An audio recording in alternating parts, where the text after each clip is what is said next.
samafale cabdimaalik sheekh muuse coldoon oo shir jiraa'id ku qabtay xafiiskiisa magaalada Burco ayaa ka hadlay buug ay wasaaradda waxbarashada Jamhuuriyadda Soomaaliland ay sheegtay inuu tuhun dhalin karo cilmiyada ku qoran buuggaasi isla markaana ay wasaaraddu sheegtay in laga saaray buuggaasi maktabadihii lagu iibin jiray. cabdimaalik sheekh muuse coldoon waxa ugu baaqay wasiirka wasaaradda waxbarashada iyo tacliinta sare ee Soomaaliland in uu cadeeyo buuggaasi waxa ku qoran isla markaana waxa uu soo hordhigay wasiirka iyo wasaaraddaba su'aalo ku saabsan buuggaasi oo sida la sheegay ka hor imanaya diinta islaamka ayaa afkiisa ka cadeeyay saddex qolobo way cadeysay wasiirka markuu hadlay maalintii ugu horeysay wuu cadeeyay waxa kale oo cadeeyay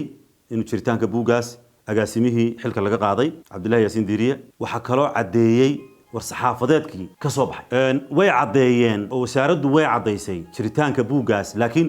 cadeyntooda runtii qabiya ku jirta oo waxyaabahan doonayno inay ka jawaabaan oo ay iyagu bayaamiyaan iyaga keenay badka dadkuna way ka falceliyeen marka waxa weeye arrinku waa qabiyo inay qabyada inoo dhameystiraan iyaga uga fadhinaa runtii waxa weeye arrinkani maanta dee mu ahayn waa sax waa su'aal aad muhiim ah waa arrin noo wada yaala waxa weeye culimadu runtii arrinka way ka gaabisay inay si guud uga hadasho ayay ahayd ma ahayn qof iyo labo yani muxuu ahaay lagu daayo waxa weeye in dhammaan laga hadlayahay maadaama wasiirkii uu laftiisu leeyahay buug baa jira yani aan waafaqsanayn diinta islaamka oo lagu dhigo dugsiyada qaar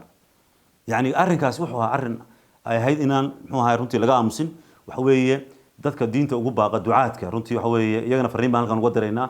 in ay waajibkooda gutaan oo muxuu ahaay dhammaan shacabkana waxa weeye waa mid inoo wada yaala ka warbaahinahana waxa weeye waa mid inoo yaalo oo aan u oolin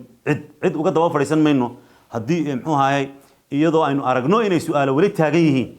oo aragno inaan laga jawaabin muxuu ahaay su'aalaheena oo dhan yani cidna uga daba fadhiisan mayno ku aamusi mayno yani muxuu ahaay inay yani marna hadal yiraahdaan laakiin si waafiya ayaan uga baahannahay runtii wasaaradda waxbarashada weydiimaha shanta waa mid muxuu ahaay dareenkaaga iyo dareenka yani cid kasta oo muxuu ahaay ku dhaqan dalkan ku jirta oo aynu uga baahannahay inay noo soo jawaabaan waxa ayaabaha uu buugga aan weydiinay weeye buuggu waxa weeye buugga inay noo sheegaan wasaaradda waxbarashada waxaan weydiinay weeye buug baa jira waxay waa buugga cilmiga bulshada buuggaas faahfaahintoodan rabnaa waxaan tuhunka dhalin kara waa maxay su'aalaan is weydiinayo buuggu waa kee dugsigee baa lagu dhigay dugsiyadee ayaa lagu dhigay su'aalahan doonayno inaan ogaano ayaan doonaynaa muxuu ahaay in ay ka jawaabaan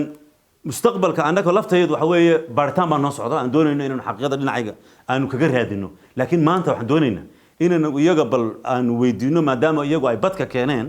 inay nooga jawaabaan su'aalooda xabiib ciga xasan Hon Cable TV magaalada Burco magacaygu waa Suldaan magacaygu waa Seeraar isku si ayaan u hadalaa isku sina waanu libisanaa isku midna waanu nahay anigu waxaan isticmaalaa Samtel isagu ma uu isticmaalo Samtel anigu in badan baan Samtel ku hadli karaa balse isagu sidaa ma samayn karayo warmaahay run miya waa runtay 24 saacadood waxaan ku hadlaa 2500 oo shilin oo waa bilaash bishii oo dhan waxaan ku hadlaa $5 oo kali ah caadi ma aha maxaad mar hore igu sheegi weyday fikir hadal oo hadaalin maalinta oo dhan ku hadal 2500 oo shilinka Soomaaliland ama bishii oo dhan ku hadal $5 oo kaliya